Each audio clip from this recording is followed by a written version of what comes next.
আগে ওকে বারবার দেখেছি লাল রঙের শাড়িতে, ডালিম ফুলের মতো রাঙা। আজ পরেছে কালো রেশমের কাপড়, আঁচল তুলেছে মাথায়, দোলন চাপার মতো চিকন গোড় মুখখানি ঘিরে। মনে হলো কাল রঙের একটা গভীর দূরত্ব ঘনিয়ে নিয়েছে নিজের চারিদিকে, যে দূরত্ব সর্ষে ক্ষেতের শেষ সীমানায় শালবনে নীলাঞ্জনে। থমকে গেল আমার সমস্ত মনটা। চেনা লোককে দেখলেম অচেনার গাম্ভীর্যে। হঠাৎ খবরের কাগজ ফেলে দিয়ে আমাকে করলে নমস্কার।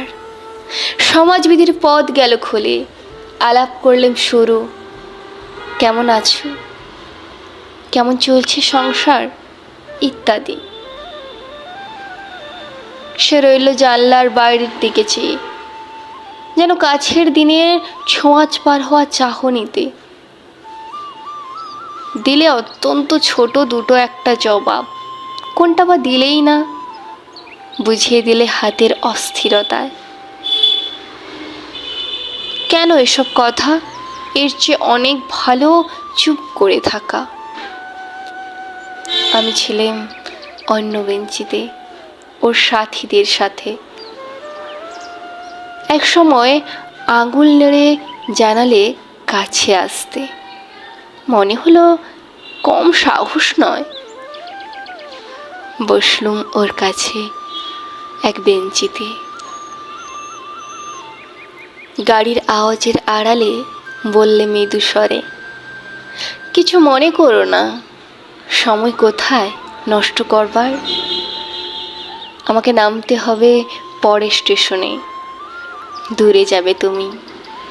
তাই যে প্রশ্নটার জবাব এতকাল থেমে আছে, শুনবো তোমার মুখে, সত্য করে বলবে তো? আমি বললাম, বলবো।